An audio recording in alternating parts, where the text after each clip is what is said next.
Suamiku meninggal, menantuku berkata. Kamu bukan bagian dari keluarga lagi, sambil menyeret koporku. Aku masih ingat hari itu dengan sangat jelas. Langit begitu gelap, seolah ikut berduka atas kepergian suamiku, Rendra. Suara hujan deras menenggelamkan isak tangisku yang tak kunjung berhenti. Aku berdiri di samping peti matinya, menggenggam erat cincin pernikahan kami, merasa separuh jiwaku ikut dikubur bersamanya. Selama 30 tahun kami hidup bersama, Rendra adalah segalanya bagiku. Ia bukan hanya suami, tapi juga sahabat, pelindung, dan satu-satunya alasan aku masih kuat menghadapi dunia. Namun, setelah ia pergi, aku tidak tahu bahwa yang lebih menyakitkan dari kehilangan suami adalah kehilangan keluarga yang dulu kusebut rumah. Hari-hari pertama setelah pemakamannya terasa hampa. Aku mencoba mengurus rumah seperti biasa, menyiapkan makanan, membersihkan kamar Rendra, dan berbicara sendiri di ruang tamu hanya agar tidak merasa sendirian. Tapi suasana rumah itu berubah, dingin dan asing. Anakku, Bima, sudah lama menikah dengan wanita bernama Lestari. Awalnya aku senang. Kupikir ia akan membangun keluarga yang hangat, seperti yang dulu aku dan Rendra lakukan. Tapi Lestari, dari awal, tatapan matanya padaku selalu menyiratkan sesuatu. Sebuah kebencian yang tak pernah ku mengerti. Suamiku dulu pernah berkata pelan padaku, "Sabar, Sari, mungkin dia hanya belum terbiasa." Tapi sekarang aku tahu, ada sesuatu yang lebih gelap di balik senyum pura-pura itu. Beberapa hari setelah pemakaman, Lestari mulai menunjukkan wajah aslinya. Ia berbicara dingin, memperlakukan aku seperti tamu di rumahku sendiri. Aku mencoba mengabaikannya. Aku pikir, semua hanya karena duka. Tapi ternyata, aku salah besar. Suatu pagi, aku mendengar suara mereka dari dapur. Bima berkata dengan lembut, "Biarkan ibu tinggal di sini, Tar. Dia nggak punya siapa-siapa lagi." Tapi jawaban Lestari membuat darahku membeku. Aku nggak mau hidup serumah dengan orang tua yang cuma jadi beban. Ini rumah kita sekarang, bukan rumah ibunya. Aku terpaku di balik pintu. Hatiku hancur. Kata-kata itu seperti pisau yang menusuk dari belakang. Aku ingin masuk dan menegur, tapi lidahku keluh. Aku hanya bisa menahan air mata yang mengalir tanpa suara. Sejak hari itu, aku mulai merasa tak diinginkan. Semua yang kulakukan salah di matanya. Makanan yang kumasak dianggap hambar. Pakaian yang kucuci dibilang tidak bersih. Bahkan langkahku di lantai rumah dianggap berisik. Bima mencoba menengahi, tapi aku tahu, Lestari perlahan menguasai segalanya. Ia mengatur rumah, keuangan, bahkan membatasi kapan aku boleh bicara dengan cucuku. Aku menjadi seperti bayangan. Ada, tapi seolah tidak pernah diakui. Suatu malam, aku mendengar suara bisikan dari kamar mereka. Lestari berkata, "Kalau ibumu terus di sini, aku akan pergi.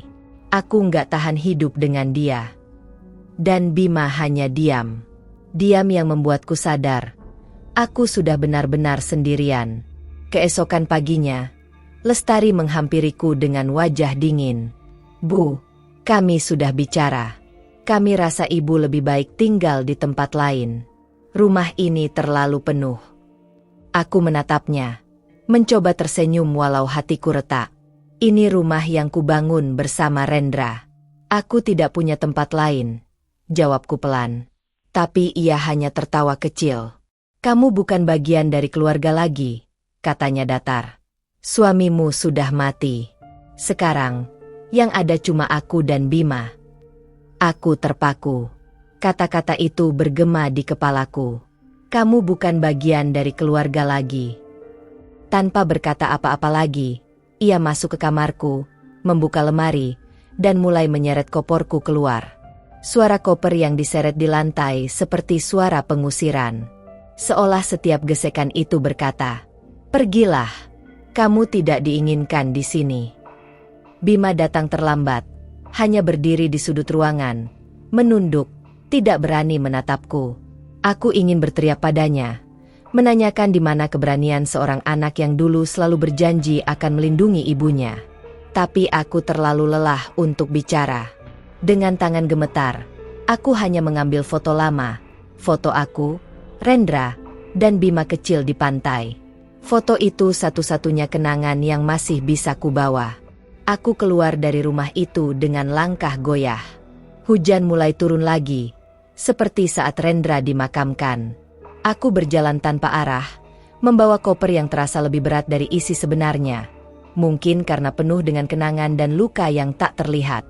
Aku berjalan di bawah hujan malam itu tanpa arah. Suara petir menyambar langit, membuatku teringat pada janji Rendra dulu, bahwa aku tak akan pernah sendiri. Tapi kenyataannya, kini aku benar-benar sendiri. Tidak ada rumah, tidak ada keluarga, hanya kenangan yang terus menggores hatiku. Aku berhenti di sebuah halte tua. Angin malam menusuk tulang, membuat tubuhku menggigil. Aku duduk di bangku yang basah, memeluk koperku seolah itu satu-satunya hal yang masih tersisa dari hidupku. Tiba-tiba, seorang wanita tua duduk di sampingku. Wajahnya penuh keriput, tapi matanya tajam. "Kamu dari mana, Nak?" tanyanya. Aku hanya bisa menjawab pelan, "Dari rumah yang bukan lagi rumahku."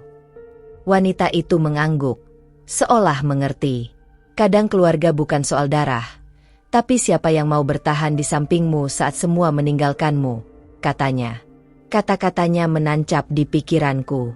Keesokan harinya aku memutuskan mencari tempat tinggal sementara. Aku menemukan rumah kecil untuk disewa di pinggiran kota. Rumah itu sederhana, tapi hangat. Setidaknya, tidak ada suara yang menyuruhku pergi. Hari-hariku di rumah itu terasa sepi tapi tenang. Aku mulai menulis kembali di buku harian yang sudah lama kutinggalkan. Aku menulis tentang luka, pengkhianatan, dan rahasia keluarga yang selama ini kupendam. Setiap malam, aku menangis dalam diam. Bukan karena aku lemah, tapi karena aku masih tidak percaya anakku sendiri membiarkan aku diusir dari rumahku. Aku terus bertanya-tanya, apa dosaku? Beberapa minggu kemudian, seseorang datang mengetuk pintuku. Saat kubuka, aku melihat sosok muda berdiri dengan wajah gugup.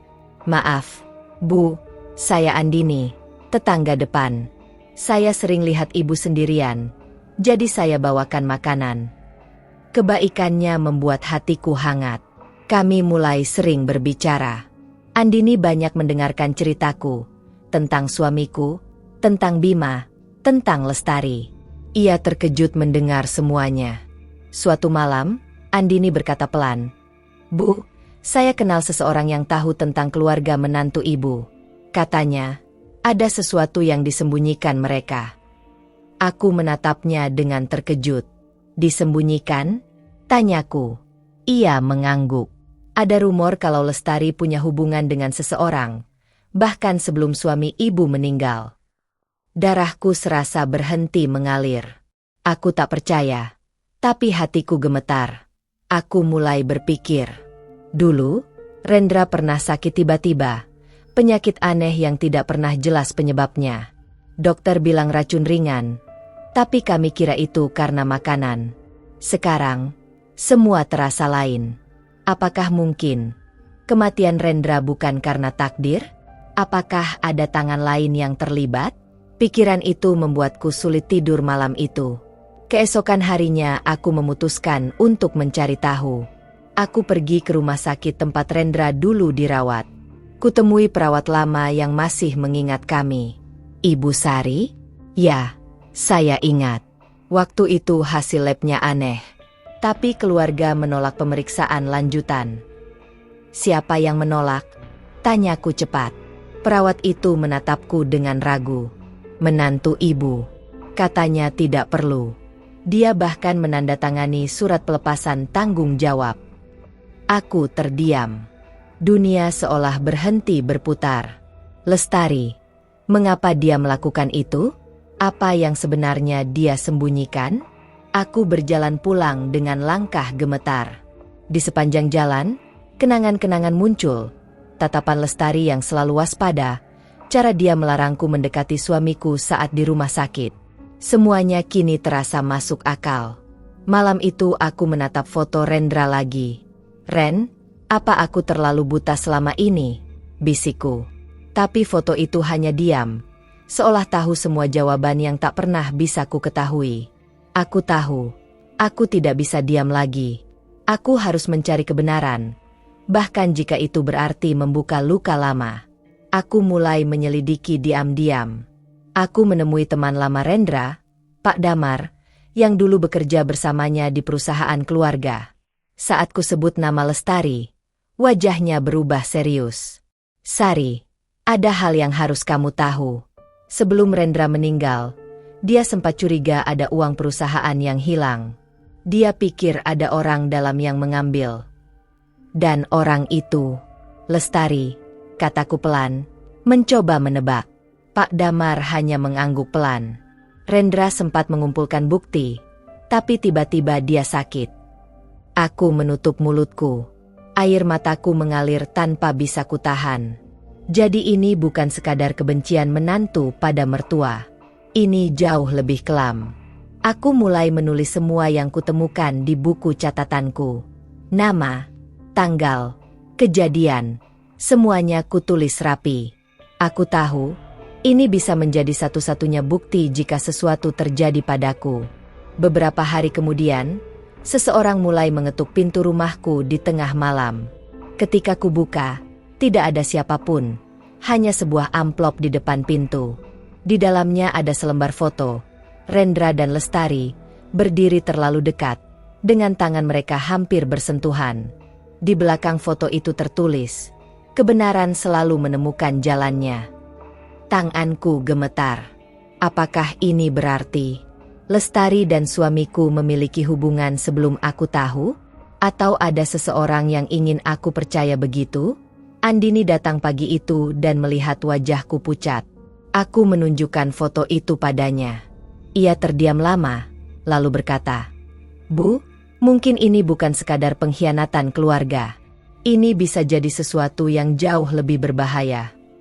Kami memutuskan mencari orang yang meninggalkan foto itu.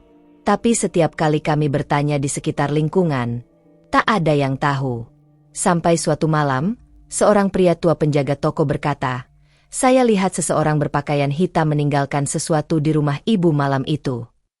Aku menelan ludah. "Kamu tahu siapa dia?" tanyaku. Pria itu menggeleng. Tapi saya dengar dia menyebut nama Bima. Darahku mendidih. "Bima?" Suaraku hampir tak terdengar. Apakah anakku sendiri terlibat? Malam itu aku tidak bisa tidur. Aku terus memandangi jendela, menunggu jawaban yang tak pernah datang. Tapi di dalam hatiku, muncul rasa marah dan takut yang tak bisa kutahan. Beberapa hari berlalu. Aku menerima pesan singkat tanpa nama, "Berhenti mencari, atau kamu akan kehilangan lebih banyak lagi." Aku tahu, seseorang sedang memperingatkanku. Tapi aku juga tahu, jika aku berhenti sekarang, kebenaran akan terkubur selamanya. Aku menatap ke cermin. Wajahku tampak lebih tua dari sebelumnya, tapi di mataku ada api kecil yang belum padam. Aku sudah kehilangan suamiku, kataku pada diri sendiri. Aku tidak akan kehilangan kebenaran juga. Aku mulai mencari bukti baru. Kutemui teman lama Bima, yang dulu sering datang ke rumah. Namanya Reza. Awalnya dia enggan bicara, tapi setelah lama kubujuk, dia akhirnya berkata lirih, "Bima tahu sesuatu, Bu." Tapi dia takut. "Takut pada siapa?" tanyaku. Reza menunduk. "Takut pada istrinya sendiri." Aku terdiam. Lestari telah mengendalikan segalanya, bahkan anakku sendiri. Tapi apa yang membuatnya begitu kuat? Uang? Rahasia? Atau ancaman yang lebih besar? Malam itu aku membuka kembali semua surat dan dokumen lama. Di antara kertas-kertas Rendra, aku menemukan satu amplop tersegel dengan tulisan tangan suamiku. Di depannya tertulis, "Untuk Sari, jika sesuatu terjadi padaku." Tanganku bergetar saat membukanya. Di dalamnya ada surat dan sebuah flash disk kecil. Surat itu ditulis dengan tangan gemetar. "Sari, jika kamu membaca ini, berarti aku sudah tiada. Jangan percaya siapapun di rumah ini, terutama Lestari. Dia bukan orang yang kamu kira.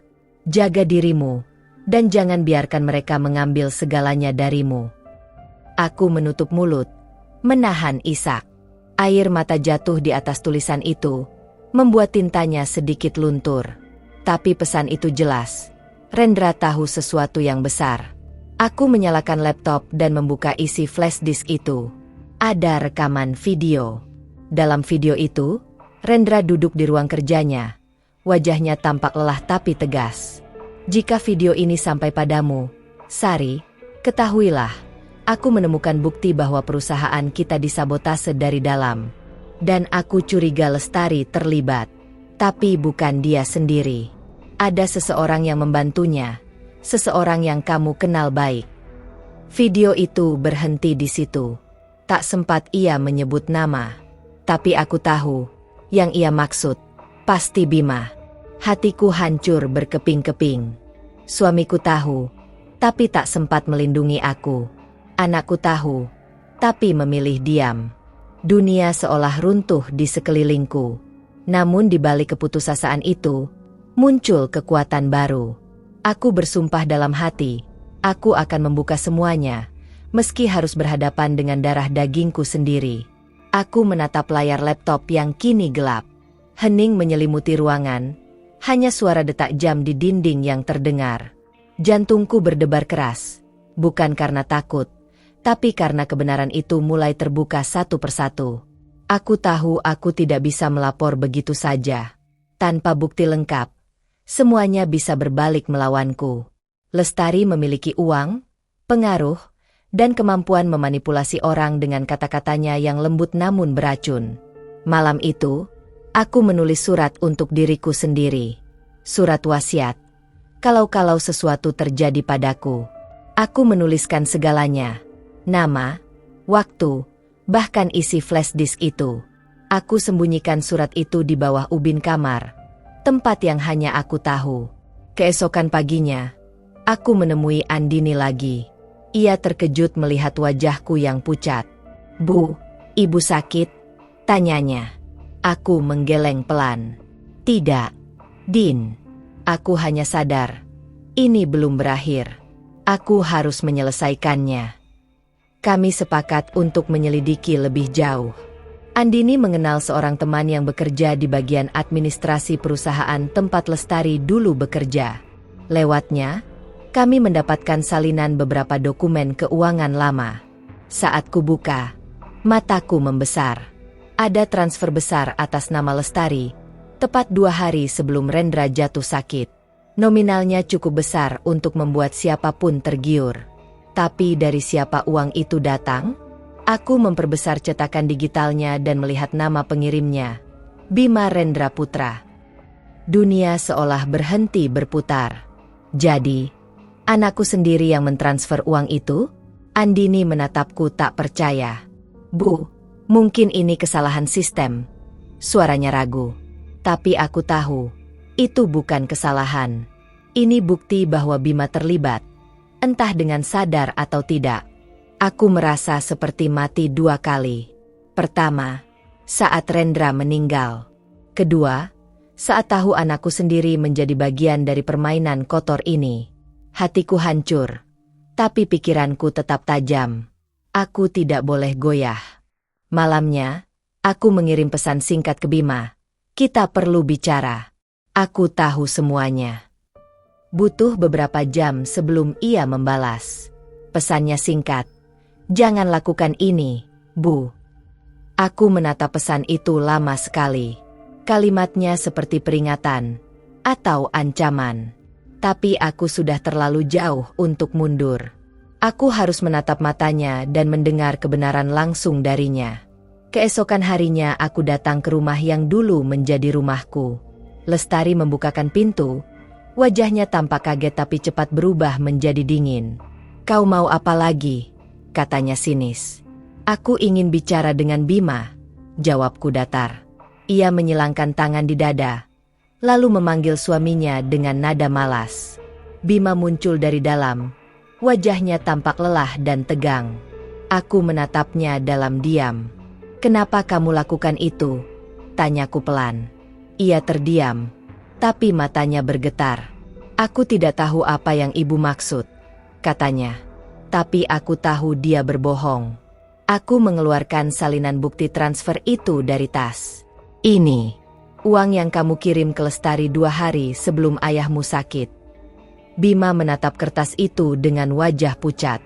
Bu, aku bisa jelaskan. Tidak perlu, potongku. Aku hanya ingin tahu, apakah kamu tahu ayahmu diracun? Kalimat itu keluar begitu saja dari mulutku. Lestari langsung tersentak, sementara Bima memejamkan mata, seolah beban besar jatuh di pundaknya. Ibu tidak mengerti, katanya akhirnya. Suaranya serak. Aku tidak bermaksud seperti itu. Semua ini demi keluarga, demi menutupi sesuatu yang lebih besar. Aku mendekat 1 langkah. Menutupi apa? Bima? Tanyaku. Ia menunduk lama, lalu berbisik lirih. Lestari, dia tahu rahasia lama ayah. Kalau aku tidak nurut, dia akan menghancurkan nama keluarga kita. Aku terpaku. Rahasia apa? Tanyaku cepat. Tapi sebelum Bima sempat menjawab, Lestari memotong dengan suara tajam. Cukup. Jangan percaya padanya. Sari, semua ini omong kosong. Aku menatapnya tajam. Kalau begitu, kenapa kamu takut dengan kebenaran? Tanyaku. Tapi ia berbalik, melangkah cepat ke dalam rumah. Aku mengejarnya, tapi tiba-tiba suara benda jatuh membuatku berhenti. Dari ruang tamu, terdengar suara kaca pecah dan jeritan pendek. Bima berlari masuk lebih dulu. Saat aku tiba di sana, Lestari sudah berdiri gemetar, memegang pecahan foto keluarga. Wajah Rendra di dalam bingkai itu tergores pecah. Wajah Lestari pucat, tapi matanya penuh kebencian. Kamu tidak tahu apapun, Sari, katanya pelan tapi tajam. Kalau kamu terus mengorek masa lalu, kamu akan menyesal. Aku berdiri tegak, menatapnya tanpa gentar. Aku sudah kehilangan segalanya. Tidak ada lagi yang bisa ku sesali. Untuk pertama kalinya, Lestari terdiam. Aku melihat rasa takut kecil di matanya, sesuatu yang selama ini disembunyikannya di balik topeng keangkuhan. Lestari terus mundur. Napasnya memburu. Tangannya gemetar, seolah takut sesuatu yang lebih besar dari sekadar diriku. Aku bisa melihat air mata di matanya, tapi aku tahu itu bukan penyesalan, itu ketakutan. Apa yang kau sembunyikan, Lestari?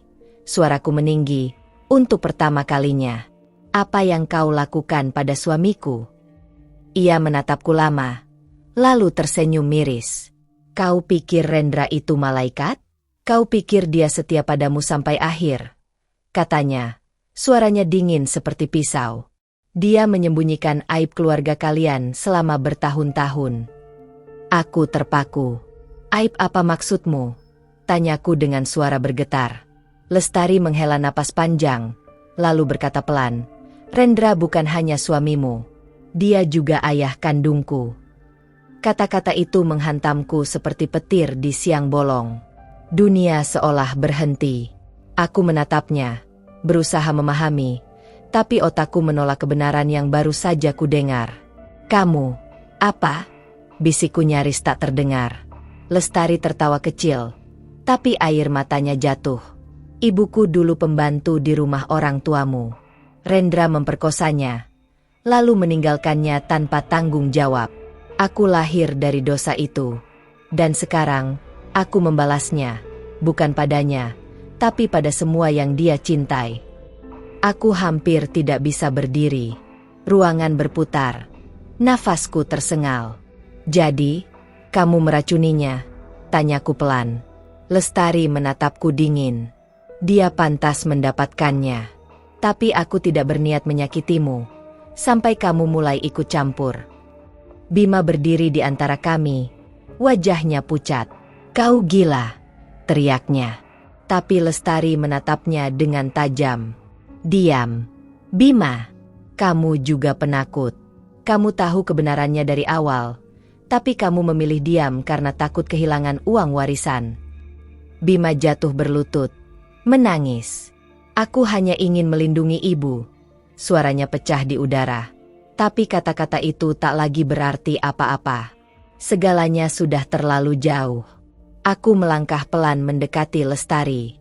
Kalau kau mau balas dendam, kenapa tidak padaku saja? Aku tidak tahu apapun tentang masa lalu suamiku. Tapi ia menggeleng. Matanya basah. Karena yang sakit bukan aku saja, Bu Sari. Semua dari kita hidup dalam kebohongan. Tiba-tiba, terdengar suara sirene dari luar. Andini masuk tergesa-gesa, diikuti beberapa polisi.